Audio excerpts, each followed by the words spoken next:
on, my homies?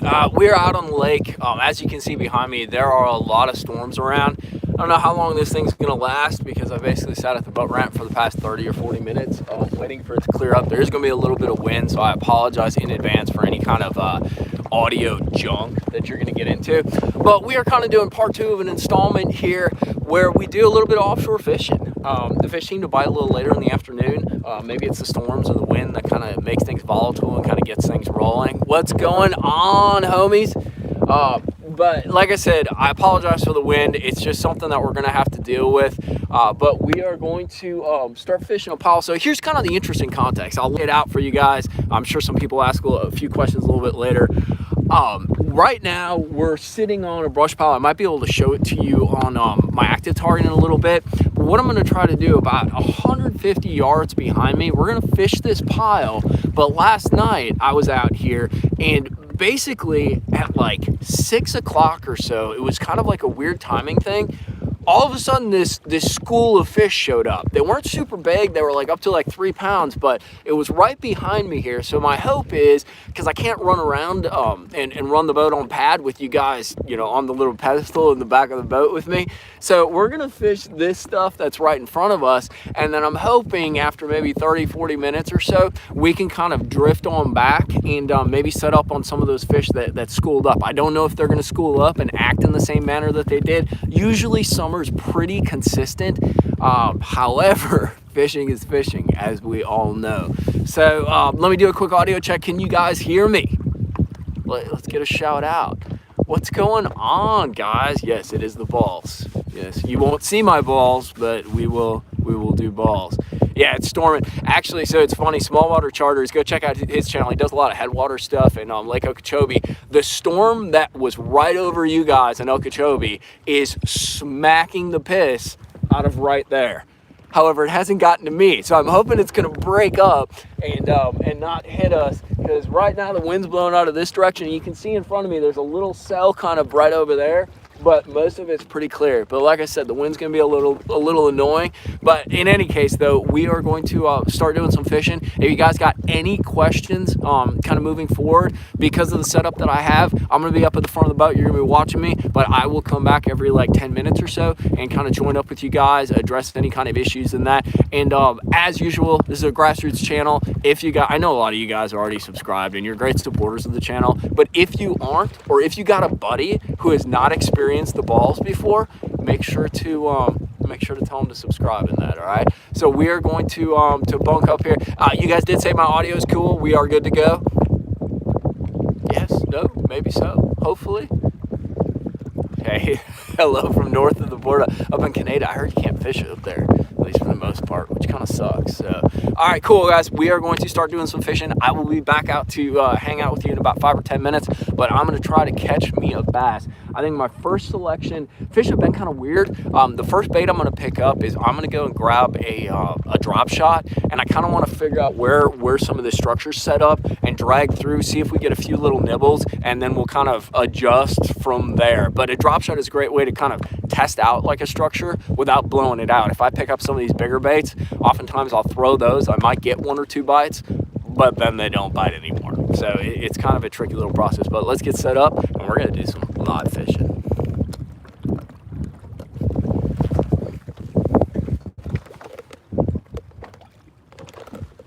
All right, so the first thing and the most important thing with live fishing is Mikey gets his Coke Zeros.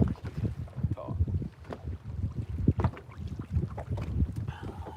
All right, as you guys can see, I got a bunch of rods on the deck. It's been kind of a weird bite. There's some things that I usually catch them on, and I've caught some fish on those, but I've really had to finesse out my presentations a lot.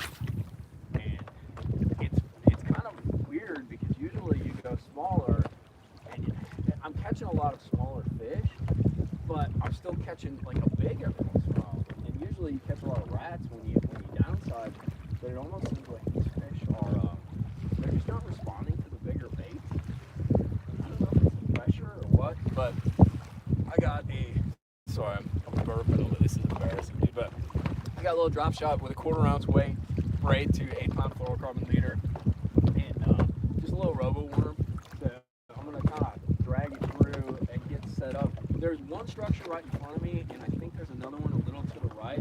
So oftentimes what I'll do is kind of, even though I got active target and I can see ahead of me to a great extent,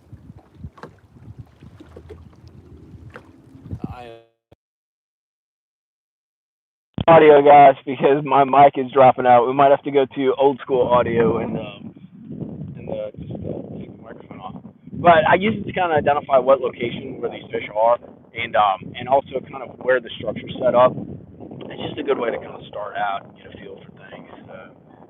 See a little bush pile down there, a bit of stuff. Wind, it makes it a little annoying to set up the boat, but overall it usually helps with the bite a little bit. And it's been definitely like a later day deal. You can get a few bites in the morning, and I can catch them. Ironically, I'm catching my bigs in the dead of the day, but I'm not getting a lot of bites by any means. But then as kind of the evening kind of transitions in, you get a lot more bites, and the fish seem to get a lot more active. I don't know if that's going to be the case today, but we are going to find out. I'm in it right now. When it gets like this, you'll notice I'm fishing this drop shot pretty gosh darn. Oh, the fish has grabbed it. I'm fishing this drop shot pretty slow, and I'll actually kind of walk it into some of the structures that I'm fishing, and I'll leave it sit there. I wouldn't call it dead sticking, but just kind of keeping it in there to see if you can't trick them to bite. When they get pressured, when things kind of get beat up, sometimes you got to coax them out a little bit more. Kind of the same concept as when we punch a mat and we pump the bait a bunch of times. Those fish are still down there. They're still set up where they should be. But you just got to trick them more. Like it takes a little more effort to kind of get them to chew a bait and that. And you got to be a little more selective with presentations. I think I talked about in the last live stream how these fish have been up in the water column a little bit more, and adapting a presentation to that. That's why I kind of have the drop shot, because it pushes the bait. It's a little bit above the bottom, but then I got a few other presentations that I'm probably going to make that also kind of, I don't know, extend into that little bit higher water column than what would normally be, I don't know, where you think would be bassy, I guess. You always kind of think they're on the bottom in that. So I am out of that stuff. Make the cast right now. There. That is one thing I don't think I highlighted in the last video very well. You see how I just did that little ballerina dance and that when I cast it out, and then I kind of pulled my rod like over here. One of the most important things when you're fishing any kind of structure, when there's a breeze like this, it's blown about 10 to 15. Making sure that your line lays flat and straight to whatever you're casting to. Oftentimes we get a bow in your line, especially when you're throwing light baits, and that bow will actually cause sort of the direction, like the retrieve direction of your bait, to maybe swing right or swing left, all depending on how the wind is.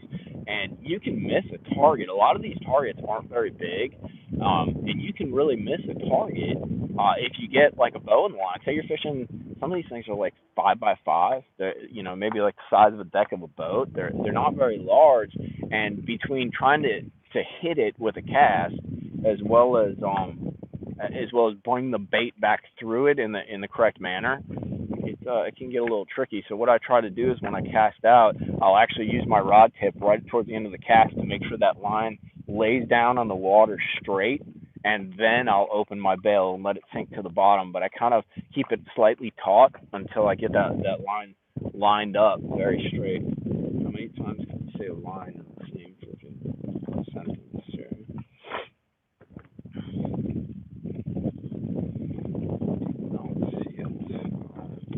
The active targets.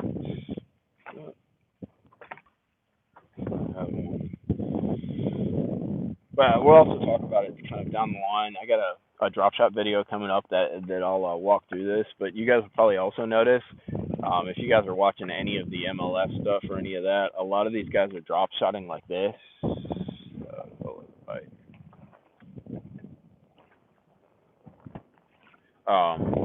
Especially, sorry, I'm getting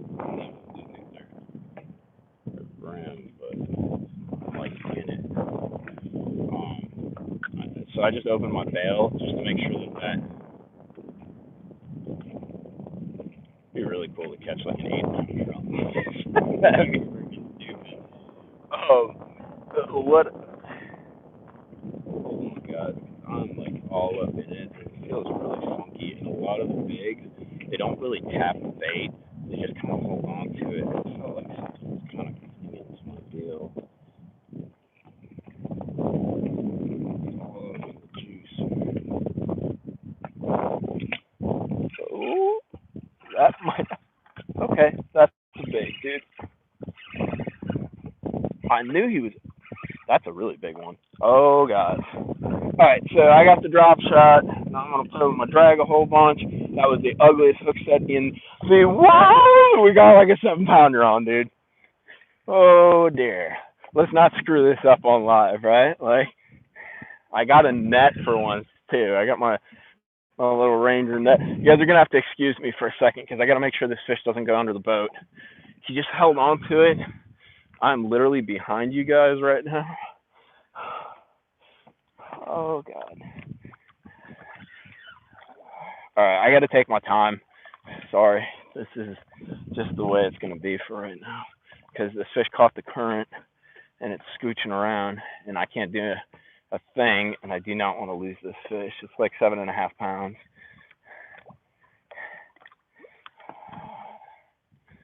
You can hear the drag going. Come on. Dude, so this fish didn't even bite the bait. It just kind of was sitting on it. Oh dear. And it just felt funky. Oh, hold on, boys. We're gonna need to know on this one.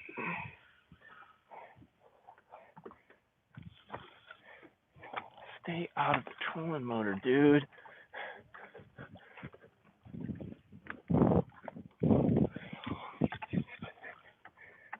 God, this is ugly. Light line fishing, boys. Oh dear.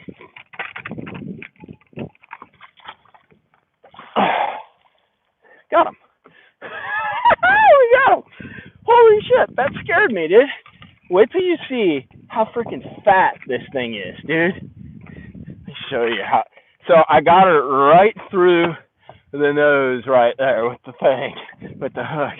Wait till you see how fat. Well, she wasn't coming off. Give me just a second, guys. Cause you know how I am too. I want to get this fish. We can show her off for a second, but these fish need to be.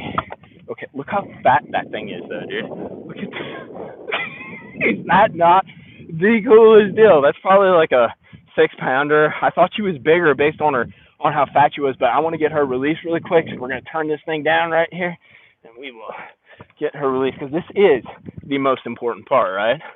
And especially catch them on light line, they get a little beat up. There she goes. That was freaking badass, dude. That was badass. All right, so here's the deal. I don't want to neglect you guys, but what I have found with this deal is where's the net man, right? I should have brought Bog. So real quick. So Bog freaking, it was like 97 degrees an hour ago when I came over here, and then all of a sudden now it's all like cool and nice out, and I could have brought the dog, but I didn't think it was gonna get nice out, or I didn't think it was. I can't even talk, dude. Literally, so a 1/4 ounce weight and a drop shot hook. I'm a little frayed up. So here's the deal, though. I'd hang out and talk to you guys, but usually when one bites, you're gonna catch 2 or 3, and then they kind of blow their load and they're done. So I got another little robo worm right there. I'm gonna show you how to rig it up real quick. And then I need to get back in there as I freak out here.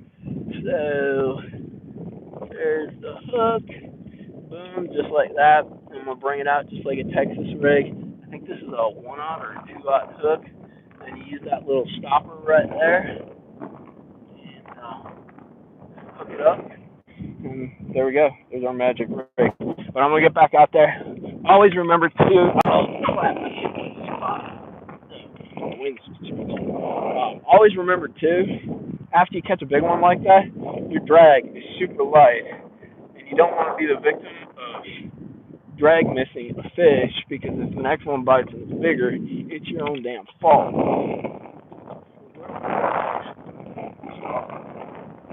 Here, the wind's changing. You're like right next to the boat.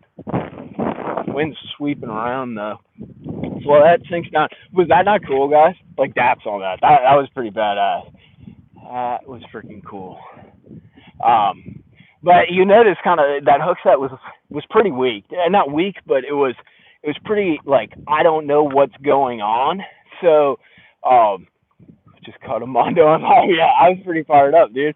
Catching bigs on a lot. It wasn't like an 8-9 pounder, but it's pretty damn cool.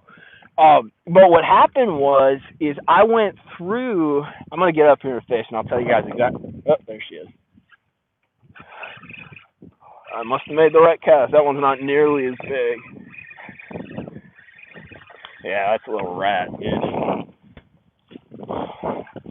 Little trick with drop shotting.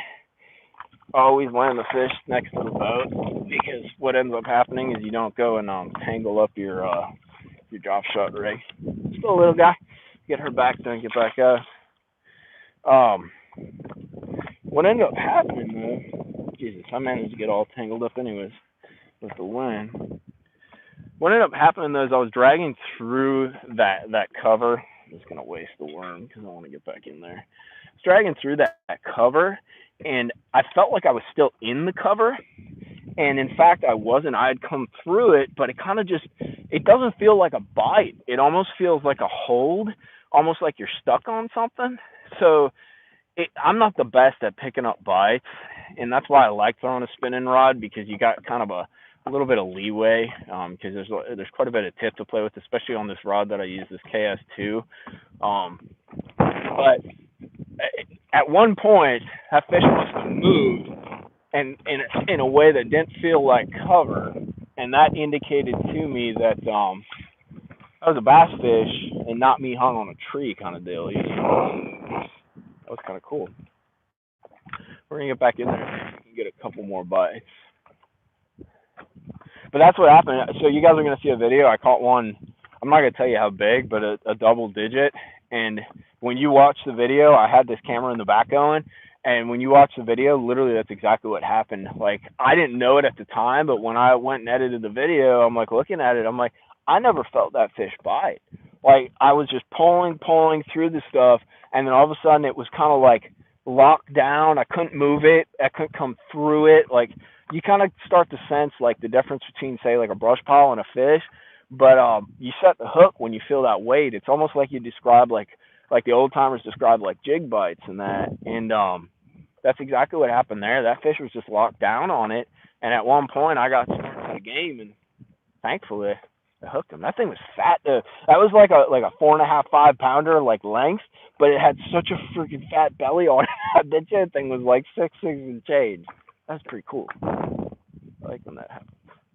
I like when things go my way. Doesn't always happen every once in a while. Get a little bit lucky, because fishing is probably 60% luck and 40% skill. You guys can argue with me on that one. Sometimes that's just the way it goes. But I think what I was trying to tell you about when that fish actually bit is, you guys notice like I'm throwing this drop shot, and if that was weird. Hold on for a second. Doing that weird stuff again. I don't know if it's because I'm in the right place or what's going on, but like my line's going slack.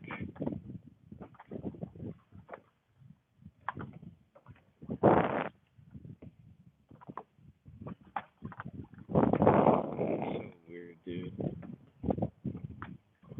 Something's swimming with it, but when you go to feel if something's swimming with it, it's not swimming.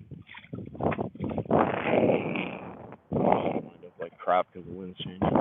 But you'll notice that I got my rod down, which is not what you're seeing these guys do, say on the St. Lawrence and doing all the smallmouth fishing. They're doing a lot of like that noodle dicking stuff, you know, like they got the rod at a 45 or maybe like a 30, and they're just shaking that tip but it's a little up in the air. And what I do, I will do that. There's no doubt. I'll walk this drop shot through a brush pile like that, and you actually use that higher rod tip to kind of walk through.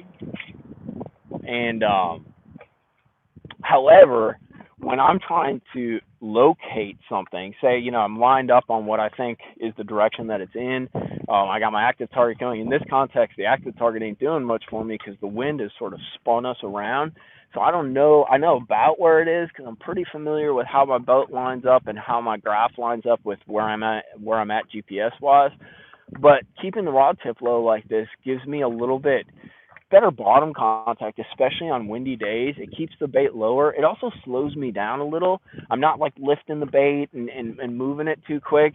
It's a lot like sort of like Nico rigging a drop shot. It just slows me down, and I think you're able to feel tension bites better. I don't think it really makes a difference when they're going and like really eating it. It really doesn't make a difference. Like then you just feel it either way. But when you're doing this and you feel it come through the structure, and then maybe you feel like a hold and your line starts tagging in one direction or another, for me at least, keeping that rod tip a little bit lower to the water, it reduces some of the wind drag on my line, and it also just keeps me on the bottom more connected. So benefits. Something to try, dude.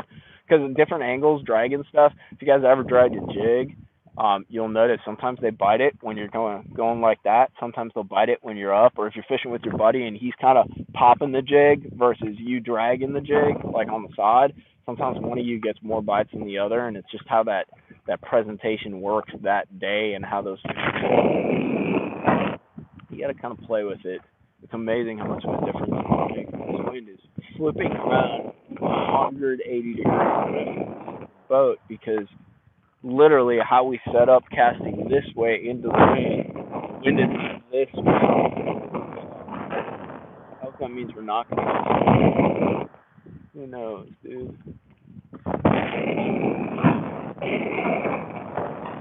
Situation, to say the least.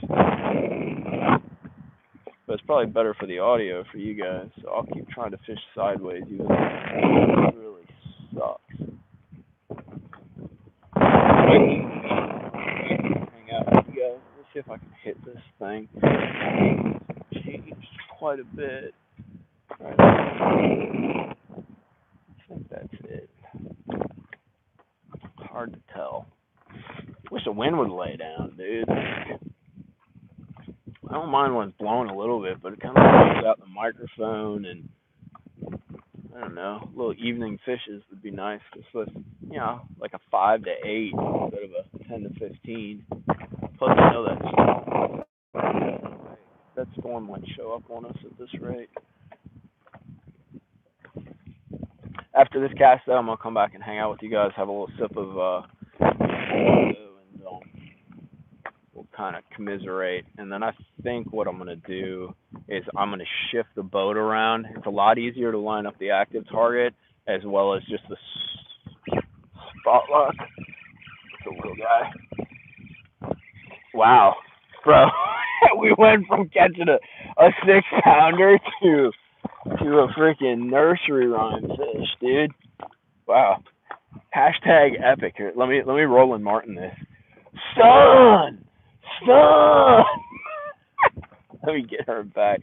Maybe we'll make another cast just like this. He ate it pretty good. He's been caught a few times there. Alright.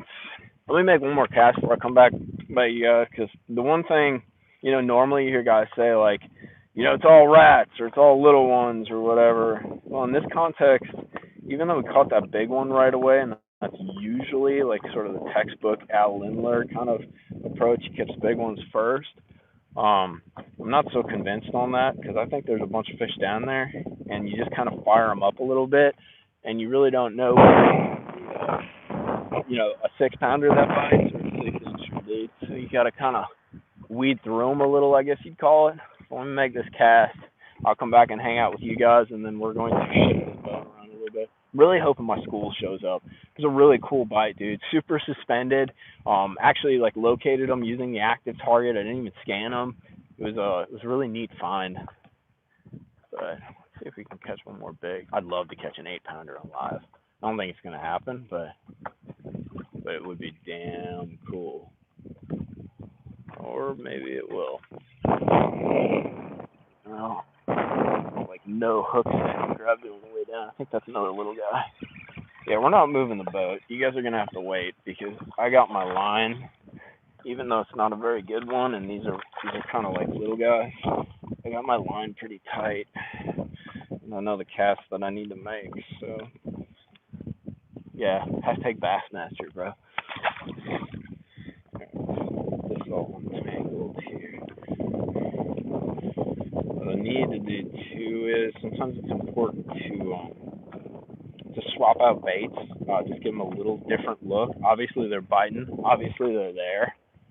And obviously my line's a little frayed. And if I do hook them, it's gonna freaking suck. But I'm not retying a whole drop shot. We're sitting here doing this live. But I got kind of my line set up, and even though it's not a good one because the wind's kind of blowing out my fishing line and stuff, when you get lined up and you kind of know that cast to make, the last thing you want to do is change it up, dude. If it ain't broke, don't fix it. And that's 2 bites nearly that have come on me casting it and letting it drop. So I just made that cast again. We'll see what happens. I don't know if the wind might be kind of dragging my rig a little bit too. It's picked up again. But we'll see. See if I get another one.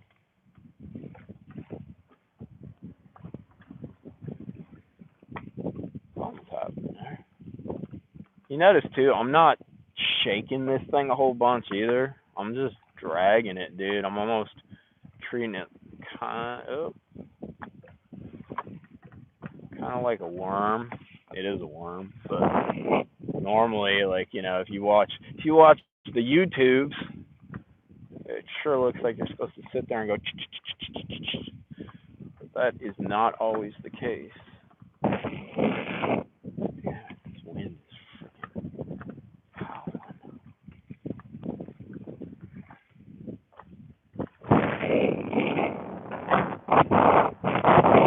Come on, guys. Got the line. Maybe we'll try shaking it a little bit.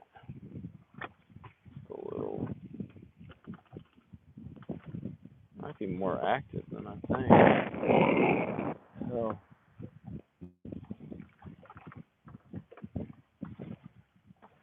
kind of highlights that there's sort of different philosophies of fishing these offshore structures.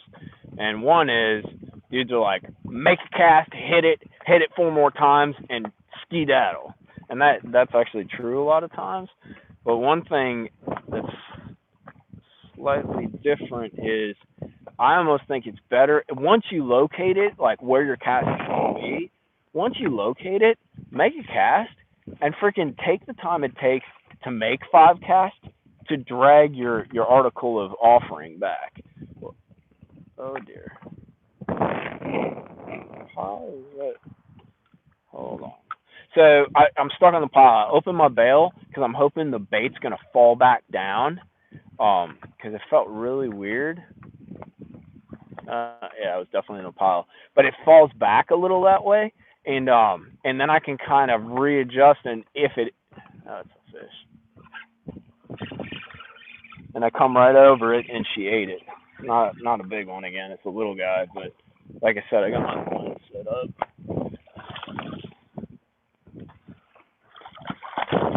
Yeah, thank you. Quick release. All right, I'm going to come back and hang out with you guys while I rig up a new worm, so give me a second. Go 0. Let me triangulate. Okay, I see what it is. Sometimes you can look out when you don't got a good line with your graph. You pick out like a house or a roof that has a little different color, and that way when I go back up to that deck, as long as the boat hasn't shifted a whole bunch. Any fish today, bro? Jolly Giant, have you been tuned in, homie?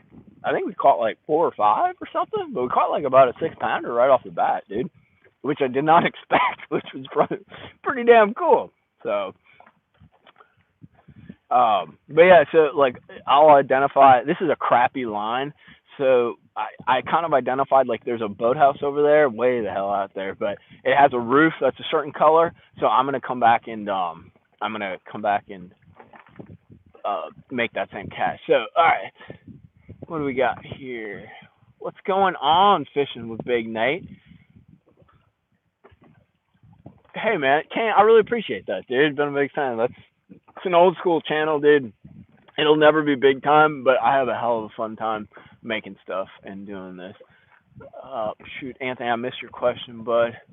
Sweet. Thanks, Jim. Thanks for tuning in live, dude. I like doing these live things, man. Like you guys know, I don't fish any derbies anymore, but this live stuff's kind of fun because I can kind of directly talk to you guys and hang out, and I get to fish a little and puts pressure on me a little bit too, which is kind of fun. So, and I love doing this kind of stuff. Summer fishing is a blast to me. The fish kind of set up consistently. You can pattern them out. You can kind of articulate your pattern. It's a lot of fun. So you're out there enjoying the suck. Keep it up. How am I enjoying the suck, dude? I don't know. I'm having fun. I'm catching some fish. I'm hoping this school shows up, dude. Like this school, it ain't big. I don't know Al Lindner, but I'm originally from Wisconsin, and Lindner's from Minnesota. So you know, us guys from up there, we can pick on each other because we all got the same accent, you know, eh? So, but yeah. So all I got rigged up though is this little doohickey right here. There is a 6-inch what do you call it? A 6-inch roboworm. It's a roboworm rebarb hook.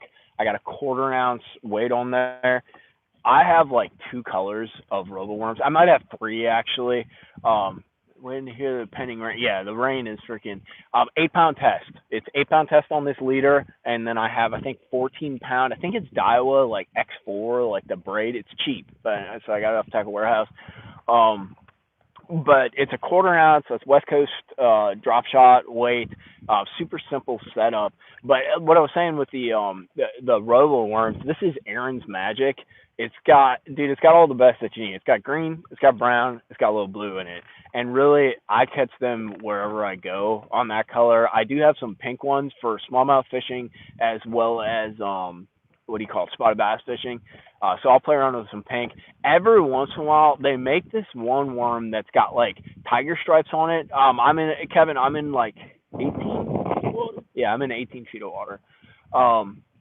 And so every once in a while, there's this tiger stripe version of roboworms. It's a little more expensive. Yeah, Aaron's Magic is the deal. Like, it's the deal anywhere, man. Anywhere the water's semi-clear to stain, even on the TVA. But they make one, and it's kind of like a smoky shad-looking deal. Hook is a roboworm rebarb hook. It's like a straight shank finesse hook. But they make this shad call. I don't know what the hell it's called. I've got some in there, but I'm not digging them out. They're just like, if you have glass minnows and stuff like that, they make it in a 4-inch, and you're really having trouble connecting with fish because they don't seem to eat the darker colors, I guess you could say. It's a great alternative if you know they're eating these minnows and you just cannot trigger them to bite. But like I said, I keep it pretty simple. I also throw a Gambo Shaky Shad is pretty sweet. It's a lot more compact. And you can do it in more like shad colors, but it floats too, actually. I'm gonna get out there and make another cast and see if we can't catch a few more, and then we're gonna go check to see if this school showed up, which is probably about 150 yards that way, and it's literally gonna be hit or miss. Like, they're either gonna be there or they ain't gonna be there. It's because there's nothing to it. There might be a little bar down there, but I don't know why they're there and why they show up after 5 o'clock. It makes literally no sense. You see all that rain over there, dude? That stuff better stay over there, you know what I'm saying? All right, let's see if we can catch a few more here. I'll mix some more baits in a minute as well. But I'm going to throw this drop shot out there once more just to see if we can get one more taker.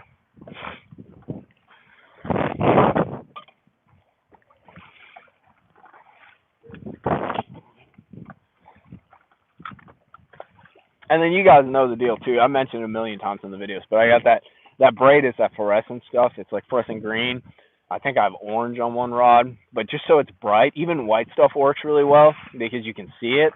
But like some of these, like this fish that I caught before, I actually saw my line jump a little bit. And if it's calmer, usually, hold on, I must have casted right into that stuff. If it's calmer, you know, usually your line lays pretty flat, and you can pick up whether they're whether you just had a knock. But the technique we're going to do in a little, like maybe right after this, it's going to be really tough to see. But oftentimes that's how I actually know they bite it. I don't feel them bite it. It's kind of like a finesse swimming. Sorry, I thought it just got knocked. The wind's blowing against my line and it's making it really funky. I probably should shift the boat. Oftentimes though, with that finesse swimming, where I'm kind of like horizontally swimming a plastic back to me, like a finesse style plastic, when I stop and let it pendulum down, that's actually how I identify a lot of my bigger bites. Is I'll actually see that line jump, or I'll see it go like it shakes, it bounces in a way. It doesn't even jump, and that's them freaking knocking the piss out of it when it's just kind of going.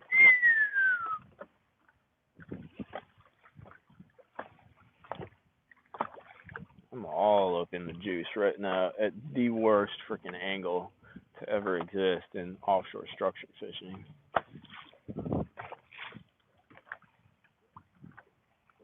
You'll notice though, I'm keeping my rod tip down because I'm actually kind of going across or against the wind a little bit now as the wind has shifted.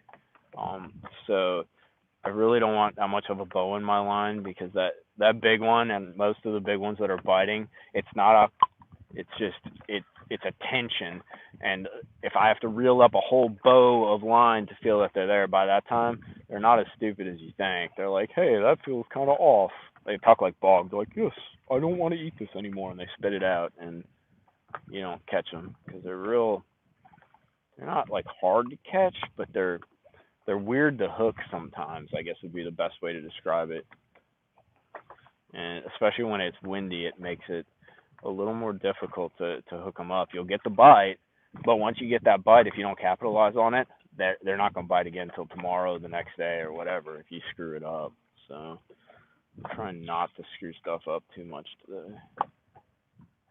Started off pretty good with that 6, though. Then it was a bunch of rats. It's like his family or her family. That's mama bass, and then what the hell just happened?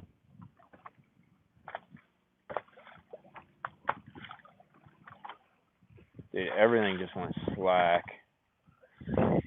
Weird. All right, so we're gonna drop back here.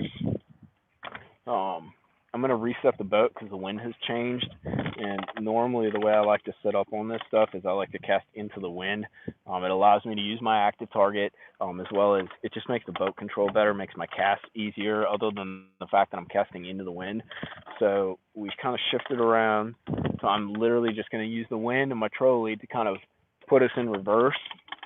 And what's cool is if I use this active target, I can actually look on the side, and see, okay, I actually see the stuff that they're on. It's almost like side scanning something, kind of as you're moving back. It's literally how I found this school that we're going to try to fish. But I saw there's a bunch of fish there, and I don't think I've really hit that yet, but we'll have to find out. My line is so frayed. If I hook a giant, you guys are going to watch me cry on live because I'll break the thing off, and I'm not retying right now. Okay, so angle. So this is kind of my process, dude. A lot of this is about how you set up angles-wise. You got to play the wind, but you also got to play how the fish are set up. It looked like on my active target they were kind of set up in this way, so they're set up across the wind. So I'm going to try to set it up so that I'm casting, but if I cast left, I'll hit the structure, but then I saw some fish behind the structure, so if I cast right, I might not hit the structure, but it looked like there was a small group of fish behind there, so we will see how this works out.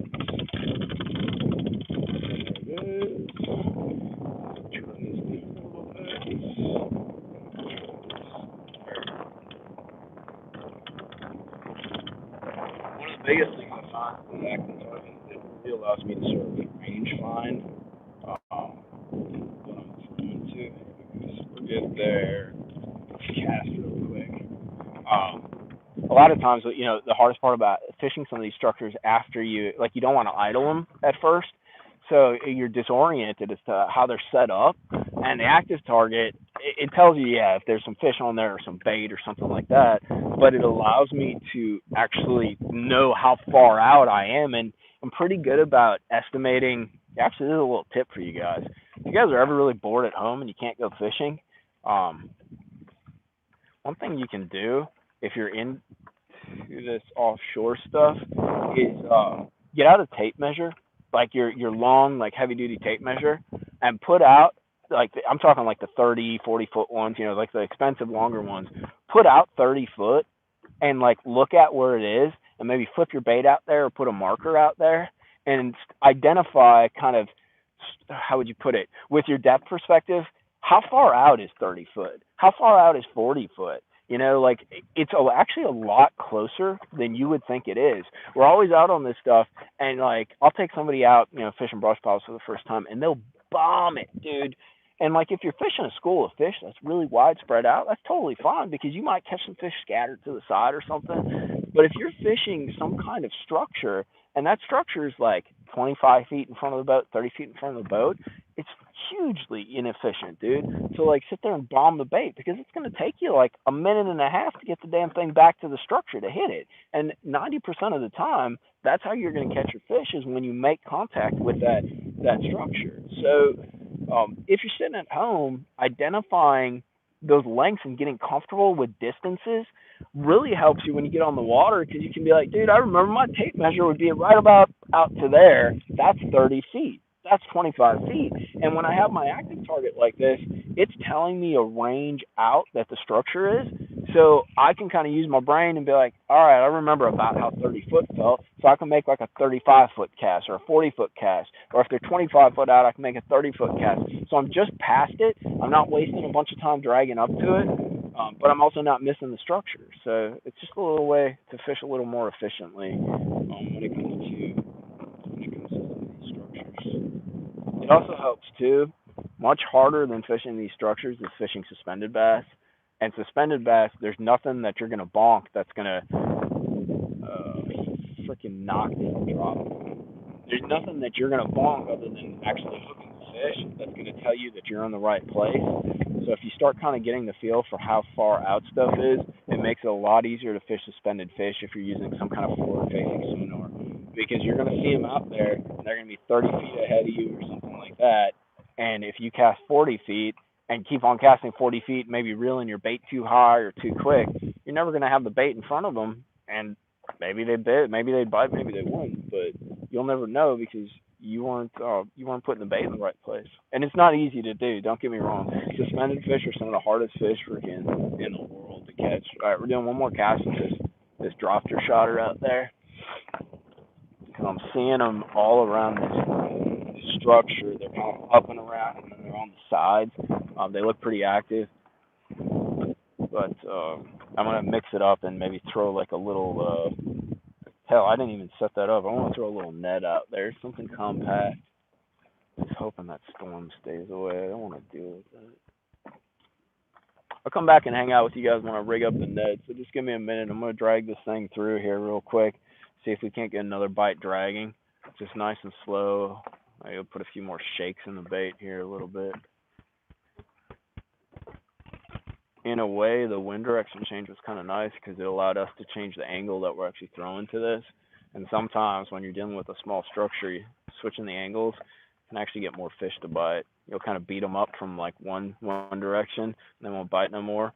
And then you go and you swing around 180 degrees and make a few casts, and they'll get refired up. Has not been the case thus far, though.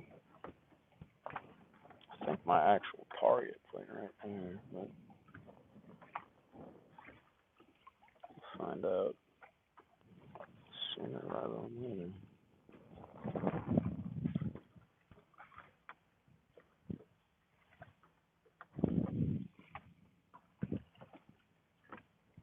You guys notice how slow I'm fishing though?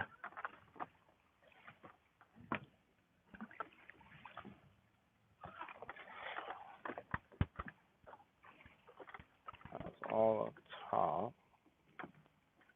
I think I'm all up in the jazz there. So I open my bail to sort of, I feel like I'm like climbing that. Yeah, I'm definitely climbing this. So I'll open my bell. The other thing that I'll do sometimes, so I was telling you not to put your rod tip up, but when I feel like I'm climbing up over the thing, I'll put my rod tip up so I can actually climb up over the thing and sort of get it stuck on the top and sort of shake it a little bit. And come on, dude, you should bite me. I know you're right there. You're looking at my deal going, that guy is not catching me. I am going to catch you, you mongrel.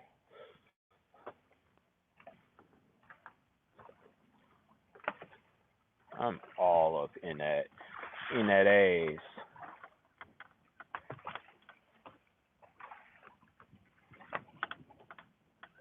What the hell?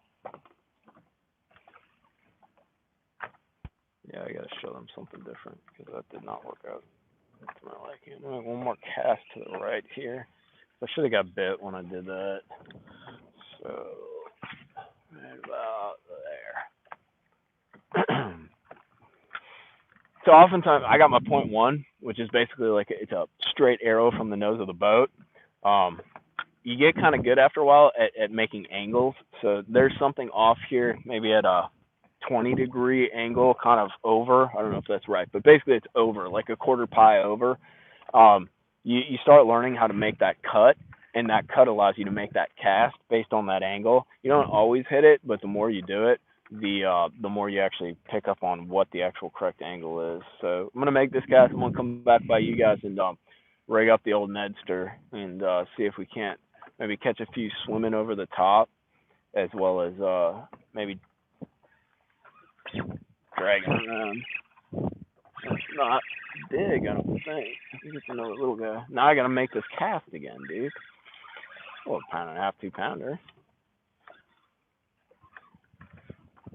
Come here, homie. So, what's interesting? Come on, dude. You're gonna grow up to be a big bass, aren't you? What's kind of interesting is oh, you ate it. Hold on, I gotta do some surgery. There you go. There's a couple little structures out in front of us. I'm gonna actually get over that, rig this thing real quick here. Come back and hang out by you guys. Here, let's turn this thing down. So there's a couple little structures out here. Oh, and they're probably within like 5 or 10 foot of each other. And basically, what I did there, I was telling you about kind of cutting the pie with your cast and making a little different angle cast. Well, I had cast it to the structure that's directly in front of us, and nothing happened. Didn't get a bite, didn't get nothing. And I hit it. I was sitting there dangle dicking my drop shot in there, and it didn't happen. So what I did was I cut the pie, and I know there's a structure about 10 or 15 foot to the left at a little different angle. I made that cast, and then and basically got a swimsuit. I wish Swimsuit Girl was down in Florida with me. It'd be fun. I could look back here, and I wouldn't be looking at you guys. I'd be looking at a chick in a freaking bikini. It'd be kind of hot. But let's see here. So whatever. So basically, there's a structure in front of us. There's another structure to the left, and I basically cast it to the other structure to the left, and I got bit. And I think that's where we were getting bit initially as well. So it almost seems like there's fish on one tree down there, and there's no fish on the other tree, even though it looks damn good. So we're going to do a little different technique now. Dangle. Thanks, Drew. $4.90. So dangle dicking, $4.99 now available. It's a red light special, right? That's good stuff, dude. So maybe one day, if freaking the channel blows up, I can employ a Swimsuit Girl to seriously just like walk back and forth across the boat. Like she won't have to go to work anymore, and I won't have to go to work. We can just shoot videos all the time, and Swimsuit Girl can just literally like sit. You know what? Better yet, I'll make her land my bass, dude. Like I'll hook them. And like I'll be so like elite level, like elitist, like totally like beyond like reach, like big headed, that I'll have her land all my bass. I don't think that'll ever happen. That'd be pretty freaking fun, dude. Be a lot prettier landing than I do. So I'm gonna go, and basically what I did is I rigged up a little Ned rig. Like I said, these fish have been eating smaller stuff, so I'm trying. What I really want to throw down there is a half-ounce football jig or a three-quarter-ounce football jig. Other things that I really want to throw down there, like so I picked up some of the new Bass Trick swim baits, like a 6-inch swim bait on a half-ounce head. What are my other big things? I'd love to throw a big spinnerbait through them, or like even put a spoon around them. But I can't get them to bite that way. And then I pick up like more Finesse presentations. Not only do I get numbers of bites, but like you saw, like we caught that 6-pounder on a freaking drop shot, dude. So like the bigs are willing to bite the small stuff, and it seems like those bigger baits, at least this week for like the past 4 or 5 days, have been more disruptive to the way these fish are set up and to the structure that we're fishing than they have been a positive way to get bigger bites. Like I don't need to throw them to get bigger bites. I need to weed through a lot of rats, but I can get bigger bites doing some of this Finesse stuff. So let's go ahead and throw it out there here real quick. Line her up. There we go. All right, let's go see if we can catch another couple bass on here. I'm going to have a sip of Coca-Cola though. Always do a drag check, homies. Otherwise you end up crying about it. So the first thing I'm going to do with this Ned is I'm actually going to swim it. And you guys are going to see some videos about that because it's a very freaking cool, subtle technique. And it works anywhere. I know we're in Florida, and some of this stuff, especially for these big fish, it works in Florida or on big fish lakes. This deal works literally anywhere, dude. Wisconsin, Alabama, Lanier, I've done it. Like Lanier, it actually works really well because I'm spots like this kind of a deal. But all I'm going to do is kind of I let it go to the bottom. I'm just going to slow roll it. But I also don't want to get caught on the brush pile, so you got to be diligent about where your bait is. But it's pretty light, so it doesn't sink super fast. That's another little one. I think it's little. I don't know. I think he's little. He's just staying down. That's a little better one. It's like 2 pounds. 2.5 maybe. But so what I did right there though is I swam it. Are you a little fire in that? I don't think I can boat flip you, homie. Oh, that's a nice one, dude. Ain't giant or nothing, but it's a freaking solid one, like 2.5 or so. Let me get her back. But I basically took that Ned and just swam it. Almost like you fish like a Kitech, which is actually something I got tied up. But like you guys, if you guys are religious about watching the videos, you guys know I really enjoy and I'm halfway good at fishing a little Kitech for spotted bass and that. I kind of got the retrieve dialed in, especially from really you can do it any time of the year. It works really good in fall and early winter, and late summer, kind of like where we're at right now.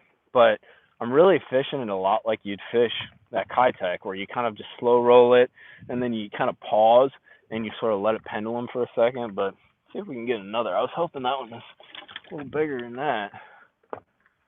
We got to go check my school in a minute here too, and then we'll kind of wrap this thing up. But I'd like to catch another like 4 or 5 pounder. Be a nice little, because the wind's sort of laying. Everything's perfect now. The wind's laid down just a hair. It's still a little bit low light. There's still a little bit of chop on the water. It's kind of like that bewitching hour. So it'd be nice to catch a freaking stud, dude. I do not want to hang the structure though, so you gotta be a little careful with where you pause that Ned to sink on down. I just heard one freaking crash something. There he is. Same size. Same size. It's a fun bite, dude. Not gonna lie. Like, I mean, it's fun catching them on big baits, but I enjoy catching them on little finesse stuff. It ain't that big. It's like £1.25, dude. But we got them kind of fired up. I think what I'm gonna do, I'm gonna make a few more casts like this, and see if we can't catch a big one. And then, really, my approach sometimes is to, is to like do what we're doing, see what you can catch, get sort of a vibe of what the fish are doing, how they're set up, how they're willing to bite. These fish are getting pretty active.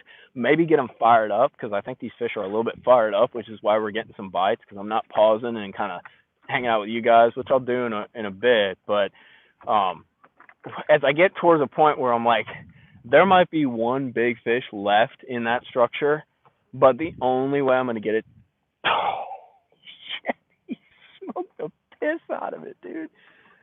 The only way I'm going to get him to bite is, see, I'm like sitting here talking to you guys, and I got my angles all wrong on my hook set. The only way to get him to bite, though, is to throw something big down there or to throw something reactive down there, and that's what we might do. The caveat to that, though, I think he screwed up my bedeedle. Yeah, he did. The only caveat to that, though, is you end up blowing the stuff. It's just like fishing a school or whatever. Like you go and you blaze a 10XD, a mag spoon, a 7-inch swim bait or something through them, and you might catch a 7-pounder. But the other thing that might and usually is what happens is it's what do you call it? Big risk, big reward. Usually you blow the whole thing out, and freaking you might still see them down there, but they scattered or they just won't bite. You'll start throwing your like little finesse stuff back down there, and literally they'll knock at the bait. Like they won't eat the bait. They get moody like anything else, man. So you gotta kind of, I don't know, play through them. You gotta have a sort of pecking order that you go through and sort of get a feel for their mood. Because sometimes you want to throw that big thing right off the bat, slam their face and catch an 8-pounder, 7-pounder, 6-pounder. But sometimes that's just not the game you can play, dude. You got to be a little more touchy-feely with them. I don't know what I did, but I screwed something up because I should have got bit right there. That was the right line. Maybe it wasn't. Yeah, I gotta make a different cast there.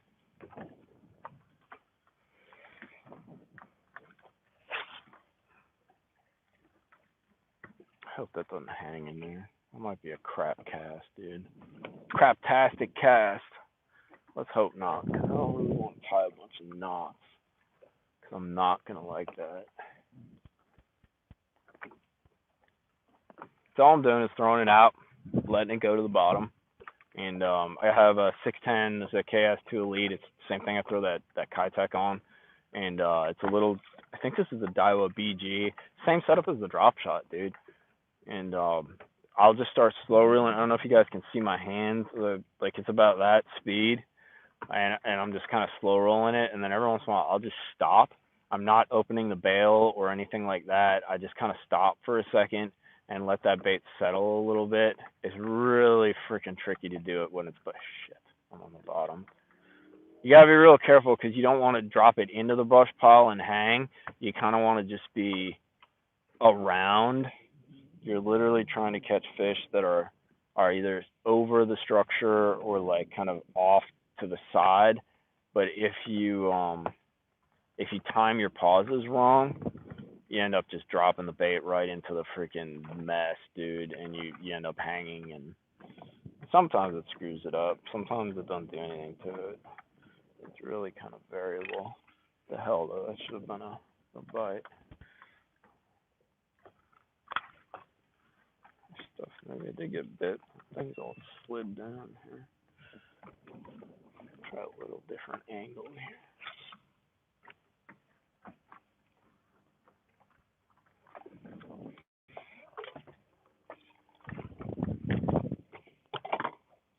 I don't know if you guys are making me lucky or what, but between the 6-pounder and the rain not hitting, this is like a hashtag lotto, dude.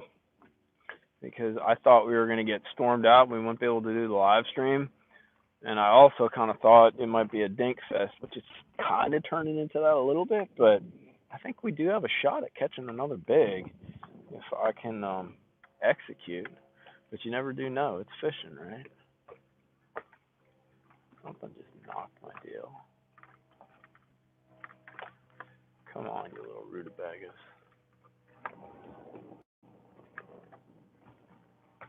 part of the problem I noticed too, and it's literally thanks to the active target, like no thanks active target, is how many fish you actually pull off of structures back towards the boat when you run your bait through there.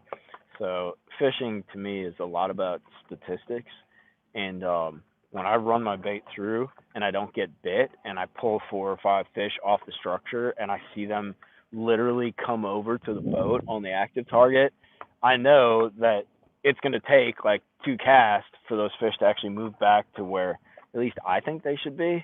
So it's a little bit disconcerting to see that kind of stuff, but it's also very cool to understand how they behave and the fact that they're interested in your bait. Because sometimes, if you don't see them, I guess what I'm starting to assume is if you don't see them actually eating the bait and actually closing the deal, it probably means you need to like mix up your presentation. So if they'll follow it but they're not eating it, there's something that you're doing wrong. If they won't follow it at all and they're not reacting to any kind of presentation, they're not in the mood, and that's what I'm kind of starting to assume. There's all these different ways to use this active target, and I'm sure a lot of it will be gradually sort of come to fruition and understood as people use it more and more. But some of the stuff is not exactly what you would expect. Like it's everybody wants to see and catch them on it, but there's a lot of different aspects to it that have nothing to do with catching them or like that direct fish freaking interaction, but it's more like moods or understanding more about the cover that you're fishing. Or there you go, you get it right off the bottom, dude. I think it's another not so big one, but like a 2-pounder. So interestingly, this fish was a lot more towards the bottom than these other guys have been. He was kind of the other ones that bit, dude, were pretty high in the water column. Just not like pound and a quarter, like a little rat, dude. Not what we're looking for, but he bit it though when it was like down towards the bottom a little bit more. Because I'm kind of slow reeling this, and I let it sort of get down further. And then some of those first fish, so I wonder if they scooched maybe. Make that cast again and see what happens. Or maybe it's the cast. I screwed my deal up.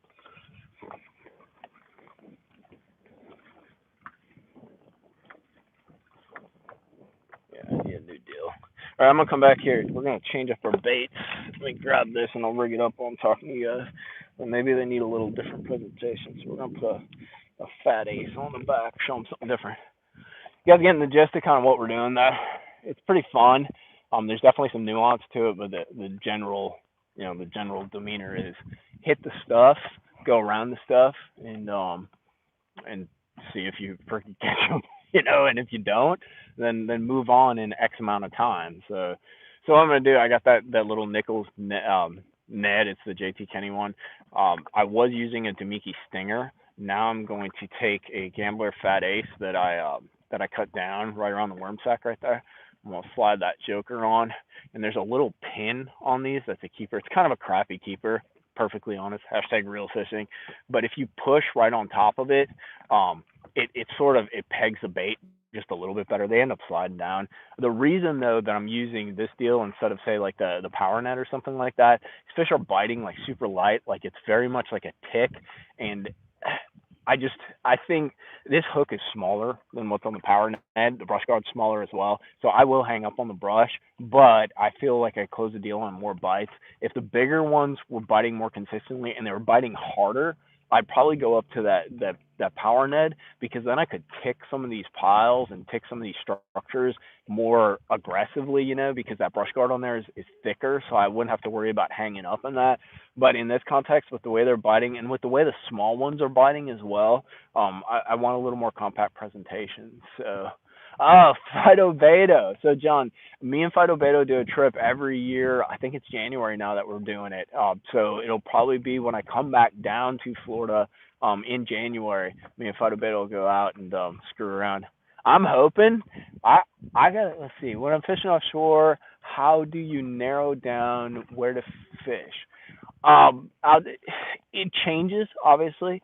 What I do kind of one or two things. I guess if we're trying to be general, let's do one or two things. When I'm fishing offshore, maybe 3 things. I will look for structure.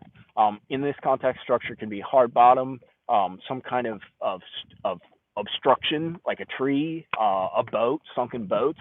I will look for bait. In this context, it'd be brim mostly, but shad clouds as well. And then the other thing that I'll look for, and you don't need all three of these things. Like I'll take just one sometimes. So the other thing I'll look for is fish. So the school that we're gonna go check in a minute. Where are we at time wise here? We're a little over an hour. Hey, thank you, Drew. The blow super chat. I have a career change swimsuit girl. Yeah, dude. Maybe listen. You keep throwing that money out there. She might do more than just walk up and down the boat, dude. I'll have to verify that with her, but we'll have to see. I'll look for any combination of those things or any one of those things. So, for example, when I caught that 13.4, whatever it was, this past January, that was 100% seeing fish. I saw 4 or 5 really big dots, somewhat congregated. I couldn't see any kind of bottom change. It turned out that there was a hard bottom. There was actually like a, what do you call it, like a little shell bar, a limestone bar down there, and I felt that with the crankbait. But in that context, I literally saw the fish and was fishing the fish, and that's how I identified that something was there. In this context, actually, with what we're fishing right here, I can see some fish around it, but in this context, I'm seeing a lot of bait. Whether it's brim, shad, like I can see them swimming around. I can actually see them on the active target in that. So I'm not so much fishing for the fish that I see, but I understand that there's enough bait down there. Suspended bass in 20 feet and 60 feet deep water outside the hydrilla in the lake with shad. What would I do? Suspended bass. Jigging spoon. If they're not, I think you're asking what bait. The comment disappeared really quick. Hair jig. But a little jigging spoon. One funny way to do it is like, you know, them little like jigging spoons used for like speck fishing or crappie fishing or whatever, or even brim fishing. I think what the hell are they called? Lure Jensen kind of deal. The little tiny ones. Sometimes that's a great way. Even if you just have 2D sonar on the front, you can get up over them and drop that thing down and see it on your 2D and pop them and get them fired up with that little thing, because it's kind of like what we're doing here. I'm using a very small presentation to get them fired up. Now, if I catch bigs on, I caught a 6-pounder on a drop shot, so I'm going to kind of keep using the smaller baits, but you can also get them fired up, and like I talked about earlier, then transition and sort of try to get that one bite and throw a bigger deal. So yeah, the Big Easy is killer. You call it double digits on it. That'd be a fun bite, man. Big Easy is a killer swim bait, especially for grass fishing, dude. But yeah, so like the suspended fish, one of the biggest keys to them though, two things: making sure that your bait is presented to the fish, kind of like we talked about earlier. Like they're 30 feet out. You need to know how far a 30-foot cast is, and then the other dimension is in 60 feet of water, they're down 20 feet. You need to know that your bait's going to that level. So an easy way to do that is with a jigging spoon or trying to fish them vertically. Let's see, I can tell people without graph. I missed that question. If you were asking about a graph question, throw that back up there. But identifying kind of their levels and then breaking it down from there is a big key with the suspended fish. How are you dealing with floating eelgrass on the Big G? Floating eelgrass does suck out there. The one trick that I've found right now, though, is since it's summer, they eat soft plastics, and you can really fish soft plastics through the grass, even with the grass on top. It gets annoying, but overall, you can do it. Plus, I love to flip, so in most cases, that floating grass really doesn't inhibit me flipping, gooed up cover in that, because I'm literally making a singular presentation and not dragging my bait all the way back. But definitely for open hook presentations, for throwing a chatterbait in that, it can be super duper challenging, dude. Super challenging. I'm gonna make a couple more casts right here. We're at about 68 minutes. I'm gonna go for maybe another 10 or 15 minutes. Thank you guys for all you that have thrown into the super chat. I might even go get Mexican tonight. Thanks to that, dude. I'll treat myself because you guys have been super nice to me. But I'm gonna go and try to catch a few more swim in this thing. And then what we're gonna do, let's see, have you transitioned away from deep cranking now for the most part? Is it so? Deep cranking is good. It's just not good right now for some reason. 2 years ago, when I came down here, it was more of a question of deep without a grab. Okay, I'll get back to that in a sec. Deep cranking 2 years ago, I think I was down here. It was like 2019 or something. It was the deal, dude. It was stupid. Like, you had to get them to react. Right now, it's not a reaction. Like, the fish seem like they're higher off the bottom. They're more suspended. And I need to dangle dick them, dude. I got to use these finesse approaches and these smaller baits. I've caught a few on a 10XD as well as a Crush 25, but it hasn't been something where like they're smoking it and I'm getting the impression that like it's game on. It can be a player. That's why. Do you see like all around my dude? I got four, one, two, three, four, plus this one would be there. So there's five rods over there. I have one, two, three, four right there. I have another down here in my rod locker. Let me scooch. There's another one, two, three, five or six rods right there, and then in my rod locker, I have probably another six rods. So I have a ton of stuff, and depending on how I see those fish on the graph, I'll use different presentations depending on how big those fish look, depending on how they eat the things that I present. These fish are like, yeah, let me just a tip, like that kind of stuff. So the impression I've gotten is I need to present a finesse presentation, lighter line. I can get more bites and I can still catch bigs. I'm hoping at some point before I leave in the next couple of weeks, it gets stupid and I can get out that spoon, that jig, that big crankbait, and they will smoke the piss out of it. But when that time comes, you just got to be open minded enough to sort of transition from what you're doing. Fishing deep without a graph. All right, so real quick. I used to do a lot of bank fishing before GoPros even existed. I wish I had a GoPro. I used to do it down in the HOAs down in South Florida. I lived in Fort Lauderdale, Miami area. So, dude, Alan, you didn't need to do that, man. That's way too freaking generous, man. So let me send a shout out. I'll finish the graph thing once, but my buddy Alan Marshall is a hammer and a very sneaky, subtle hammer on Lake Gunnersville, and he's been winning a lot of the weekend tournaments, dude. But the dude catches them, and he was just way too generous and threw like $50 in the super chat, which is thank you, dude. I appreciate it. I'll text you when we get off the water, dude. But so without a graph though, without a graph, what I would do is when I was down on these HOAs, man. So one, you could see how steep a bank would drop. It helps if the water's clear. So you see like, hey, is there like a ledge that drops off? A lot of these things were like dug out, so they would have these little walls, and I knew that was a steep drop. I'll also look for sewer pipes and stuff like that because usually there's some kind of ditch or divot coming either off a gate or some kind of water entry into the lake. The other thing too that you can do, and this is actually something that I learned from Gunnersville, there's such a focus on like points. Everybody talks about points, but what the hell is a point? Like, like how do you define it? Well, really, I try to simplify some of the stuff that I was looking at, and you can identify points looking at the bank. And so what by looking at that point is at some place on it, it's going to drop off or it's going to get deeper. And what you can do is look at how the bank is set up. So if that bank is super steep, that point's going to drop off steeper, but you're still going to have that point structure, but you're going to have that deeper water. If the point is super flat, you can probably go out, as long as you got some depth finder to know about how deep it is, you can identify like it drops off like 100 yards out because it's a slow and tapering point. You can basically use sort of context clues to identify some of the structures, even like docks and stuff like that. Like you can see like if a dock is deep or not. Like you can see how far the poles go down. If you see the bottom in that, there's some simple things. Bluff walls are usually a bit deeper.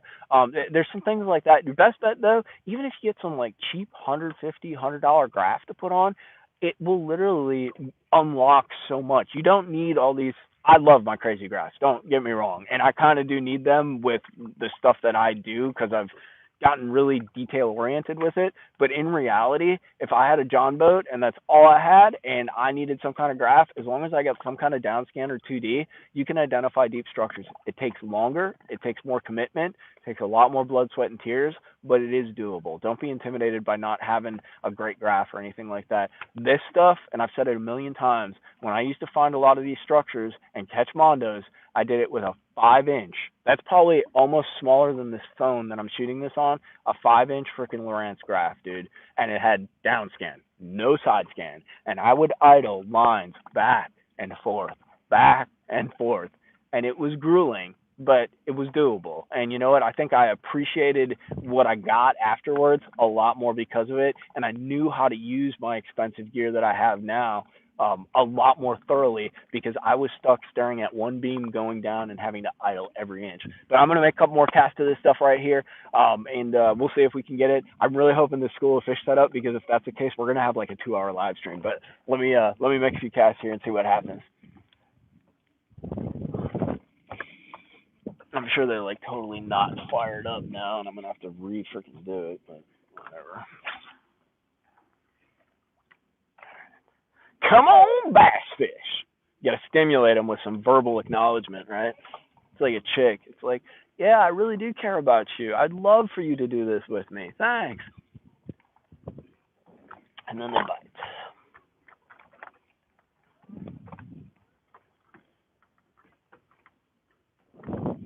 Like I said too, I think I'm gonna throw that jig or something down there right before we go. Just see if we can't get one more big to like knock it.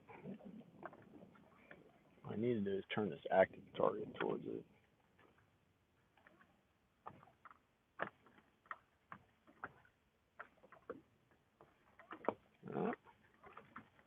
I'm either gonna hang this net or I'm gonna catch a bass fish.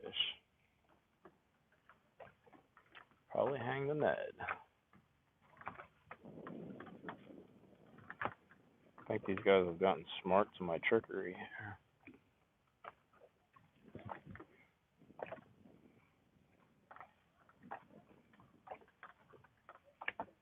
I wonder if it's further. So this is another cool thing that I do, and it's gonna be really hard for you guys to see. But basically, what I just did is I turned my active target. And the problem is I gotta look down at the stupid transducer. But I turned my active target because I'm a little disoriented with the way the wind changed as to where my target is. So I turned my active target and did basically like a little 180-degree scan of this side of the boat, very gently and very slowly. And then I looked. You can't trust where the head arrow is on your ghost or on your trolling motor to where the transducer is actually pointing. So I kind of like step over and look where that transducer is pointed, and once again kind of make an angled cast towards where that transducer is shooting when it's showing up with the structure on my screen. Let's see if I'm right here. But sometimes when I feel like I kind of lost touch with where I was casting or with where my line was, I'll just kind of take a breath. And I got all these stupid electronics that we talked about that are super expensive and really nice, and I try to use them to make the process a little bit easier. Maybe get lucky and catch a 8-pounder. I really want to catch a giant on live. I think that'd be stupid. I could flaunt that around. Be like, yeah, so hey YouTubers that talk all that smack, have you guys caught an 8-pounder on live? That'd be pretty badass actually. One day I'll ascend to that level. For now, we just gotta focus on getting another damn bite because something changed. Alright, we gotta figure this out here. They're all under the boat. They've gotten smart to my game here.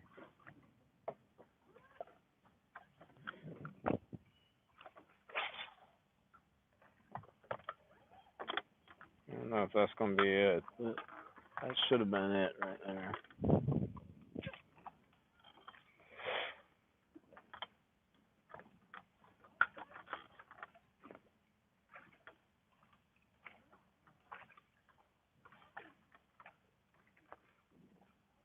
Come on, homies. Let's put you on TV.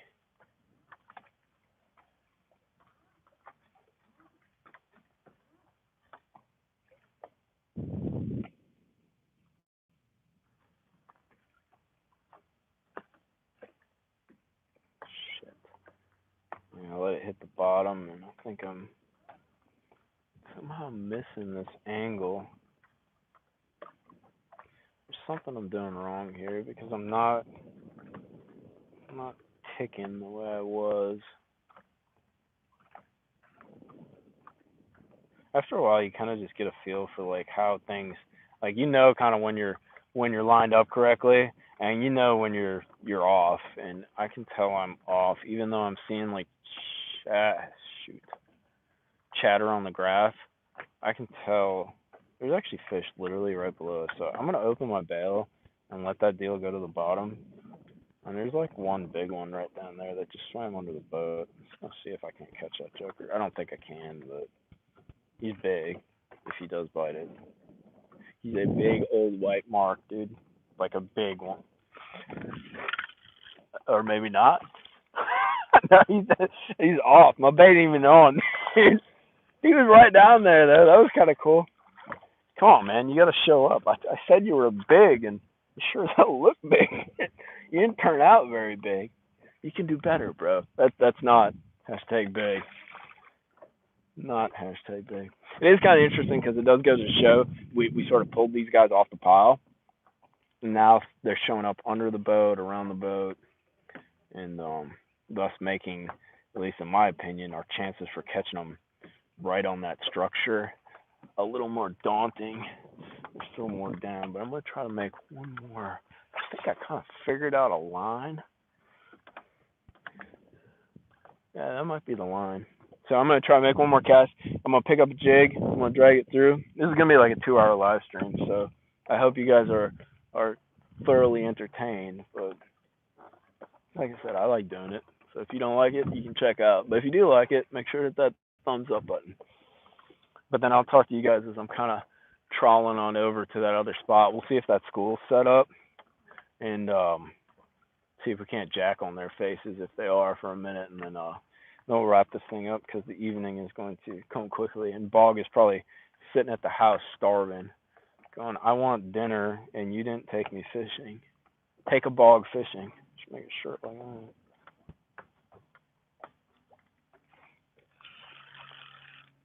What the hell? That was a weird bite because of the little guy.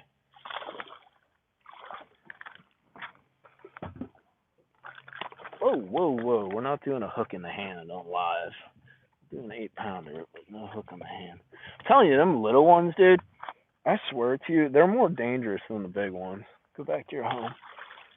Because they flop all around. Like, you put a rattle trap on one of them fish, dude, you get them in the boat, and they're flying all over the damn place, and you got blood on me. We'll put a hook through you real damn quick. I think I just pulled them back towards the boat again, too. I need to throw something big down there. We got to keep it moving, because now it's just kind of, we're just kind of dawdling around here. Just I'm not getting the impression that it's going to come together, at least on swimming this thing over it. You're going to have to make a more substantial offering. I also don't think I'm throwing exactly to the juicy part. The whole freaking line of them down there, though, dude. I can see them on the active target. It's kind of cool. It gives you the confidence to sort of keep slanging and banging.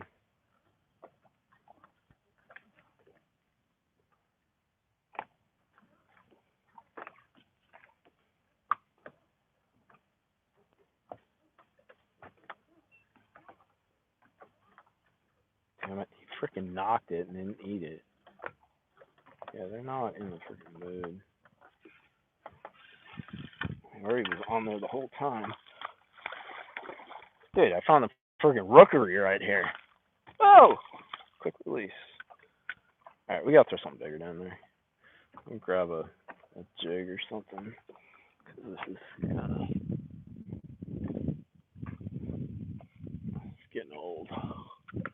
I like catching fish, and I like lining them up, especially if it's something different. You know, I don't mind catching a bunch of dinks when I'm like learning something or doing something kind of new. Like I found that school of fish yesterday that was suspended, and that was kind of cool and different. But when you're just kind of beating something to death, I'm not nearly as fired up about it. So kind of want to mix it up a little bit. So we'll throw, basically what I picked up is a 1/2 ounce wacky jig. I threw it. I'm just gonna kind of drag it along the bottom, and then we're gonna troll over and check if that school is over there.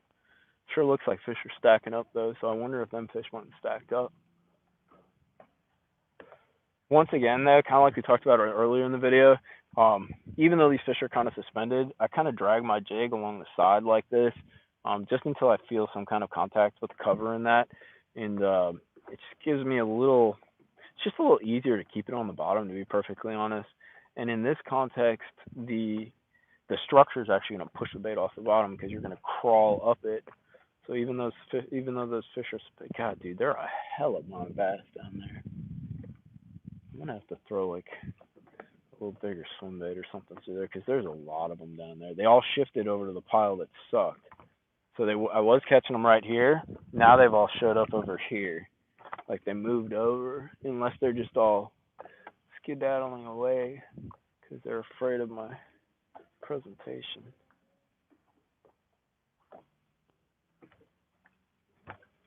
Come on, guys. That little big going smack it. There he is.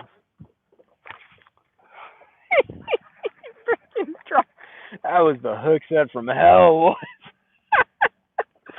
He was freaking long gone before I even reeled down on that joker. Yeah, one more cast just for good measure, because that was pretty ugly.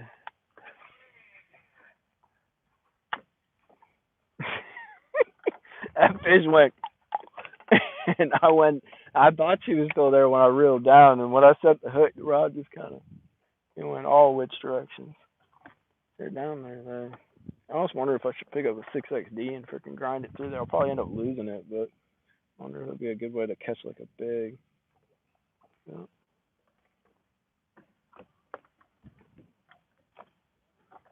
Come on, move bags.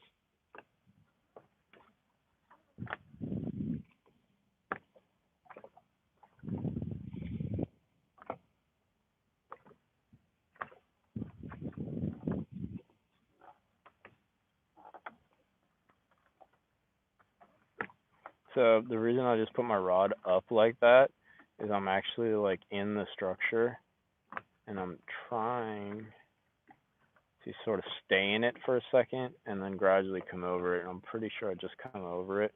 So I'm gonna go back to the side to kind of drag it out and keep it with bottom contact. Kind of feels like there's a fish on there. Slack for a sec. That was a little broom biting at it. But I'll use those different rod positions to accommodate the various cover that you're fishing. Because if you get that rod tip high, it's a lot easier to bring that bait over various kinds of structure and cover. So that was fun. Thanks for the ride, gentlemen. Thanks for the ride. All right. So here's what we're going to do. I'm going to bring in this drop shot rig. I'll get everything all tangled up.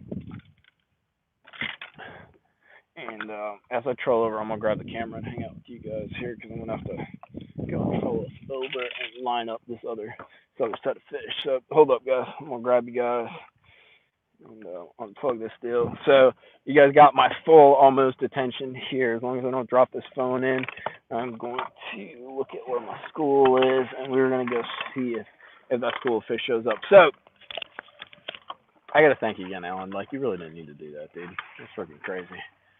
But what we're going to go look at now, and I think this is kind of interesting. So I found this little spot, and I don't know if they're going to be there, but they've been there. I found that, well, I really found them yesterday. I kind of saw them like 3 days ago. I was fishing like next to them, and I saw stuff on the graph, and I never went and like looked for them, but I'm like, man, that looks like some fish. And then they were there again, so it kind of triggered me to go over and look. But basically, I was fishing what is like an old brush pile that's not even there anymore.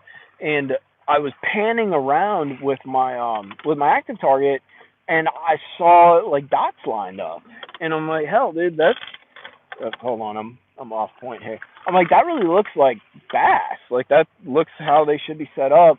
So I kept fishing the old brush pile spot, and then I shifted around. I used the active target. You can see kind of as you're cruising around. Let me just show you. So like I can pan this thing. Oh, there's some fish right there. See them all up there swimming? So I was panning it around, and then I would see like fish, which I don't see right now, but let me line up with where we're at. But I basically saw them on the active target, and I made a sort of mental note, and then I went and scanned for them with the active target and lined them up, and it's freaking cool. Like there was a whole pot of them. There were probably like 25, 30 fish down there. Biggest one was like 3 pounds, but it was cool because I literally caught them off the active target. Stay tuned. I got a more in-depth video of how that whole deal went down. We're gonna see if you guys just got to be patient with me because this is hashtag real fishing. I got to see if I can line up on this stuff in the correct manner, and hell, even if they're there, because I don't know if they are. That's the fun part about lives is. Whoa, okay, there they are. They moved. Hold on for a sec. I need to. Can I even see? Look at this. See them right there? So that's a small group that I just drove over and spooked up. They're just down from where I found them yesterday. I don't know if that's actually them. We're gonna have to scan. Let me line up this boat and see if they're. I got a feeling there's like a little hard spot, where they were, and like there's more to it, but I don't know. Let's see here. Give me a shit angle. All right. They're not there. You kidding me? I guess you're gonna screw up my party. I was so looking forward to coming and smashing your face. You know, if somebody just watched this live stream and heard me talking like that, they would think this is some weird stuff. But it ain't like that. At least for what I know. So I'll show you what I'm doing because it's kind of cool. So this is where they were set up. Like they were on a line and I scanned them afterwards. So I'm just taking the active target and I'm slow panning around to see if I see them, and I'm not seeing them. They were basically, oh, there they are. See them right there? So they're further out. So this is what I saw the other day. Like see them? They're coming a little bit closer. I can't lose them though. Hold on for a sec. Okay, there they are. That's them. So they're kind of a scat. Damn it, I lost them again. It was super like this, where it was really hard to see them, but that's them. That is them. Okay, so now I need to figure out. See them all lined up there? They're kind of scattered out, but we're gonna spot lock here because they're like 30 feet out. It's gonna screw up what we're seeing. But do you guys kind of see what I'm talking about? Like literally, I was scanning around with the active target, and I just saw like this little pod show up, and I'm like, dude, I think those are bass. So I went over and analyzed. We're gonna throw these fish aren't super big. The biggest I caught was like 3.5 out of them, 3.5. So what I'm gonna do is I'm gonna try to line up and make a few casts down there, get them lined up on the active target, and see if we can't catch a few fish. They're hell, dude. They're down there. We're gonna catch a fish. You see them right there? Let's see if it angles back. Go ahead, angle back. There's one. He didn't show up very well because the boat's. There's one right there. Go back over there so I can. Here, I gotta just show you guys. There, see them right there? They're kind of chattery, like you don't see them super duper great. There they are. See, there's a couple there. There's one there. There's a few more scattered off, and then this is one that's under the boat right there. Kind of cool, huh? This is kind of freaking cool. But I'm gonna figure out how I can line up on these guys, and we're gonna try to catch a few of them. So let me set you guys back here real quick, and then we're gonna wrap up this live. All right. Damn, we've been doing this for an hour and a half, huh? You guys are still on here with me, right? I'm not getting much interaction. See, Ohio watching, can't wait to go fishing. Awesome. All right, so you guys are still with me. I'm going to try to get my boat lined up. I got a little Ned, which is what I'm going to throw down there to try to catch them on. They're lined up a little differently. A shortcoming of this active target, and I think it's just a technology issue, is I can't waypoint what I see on it. So I can't go and touch the screen on the active. There they were.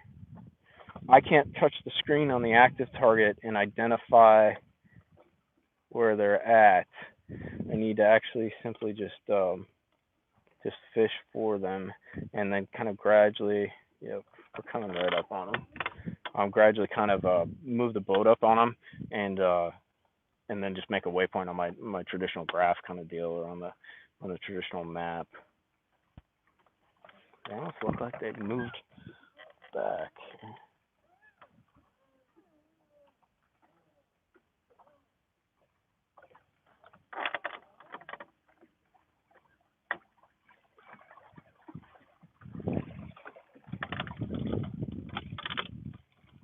This was the challenge yesterday too, is trying to figure out where the hell the line was.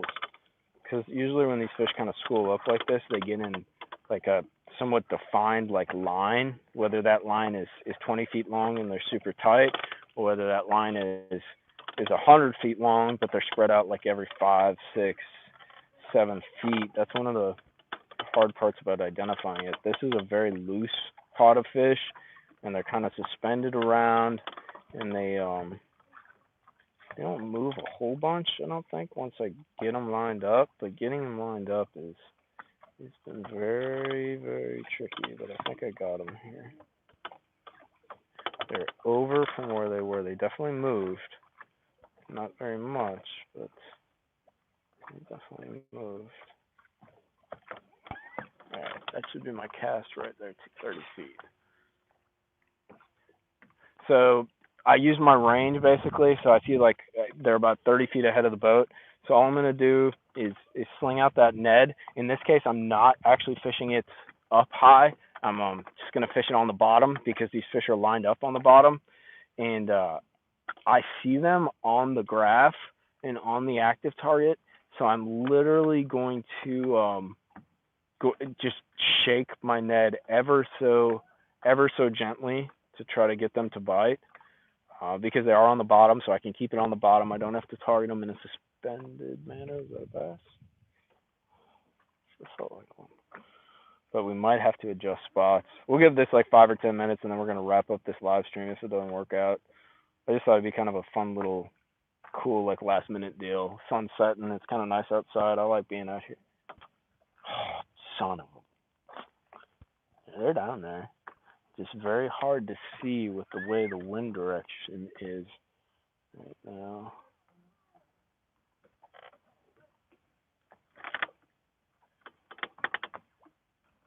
They're further back.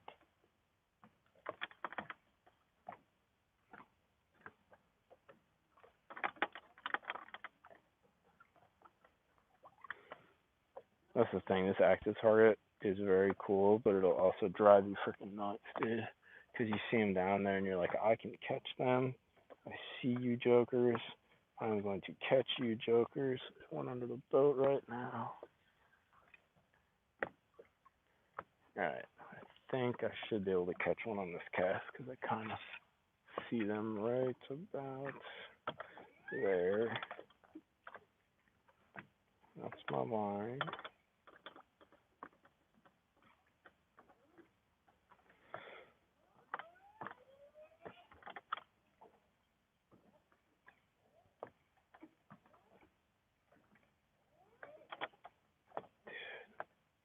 Eat my offering, because I see you down there.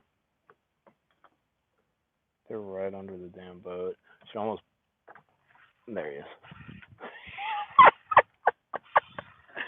Off the active target, homies. Like, literally lined up. I don't think it's very big, but off the active target. Oh, that was pretty cool. Oh, no, don't break my stuff. Hold up, dude. Chill. So what I did is just literally line this little pod up. I got my little Ned. I brought a bunch of, I wish you guys could see this, but I brought a bunch of fish up with it. I just need to identify my line now again, and I think it's right about there. And it looks like they're a little more over.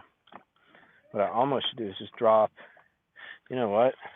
So there's a bunch of fish that came straight to the boat, and they've dropped straight back down to the bottom. So what I'm going to do, screwed up, and my bait's dead. Screwed up. What I'm going to do is grab another bait really quick, bring it up, and if they're still on the graph right there with me, I'm going to drop it straight down to them. See if we can't catch them, because you bring them over to the boat, and you can kind of, I'm going to call it fishing them vertically.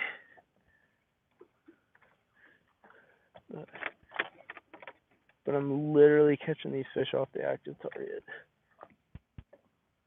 There they are.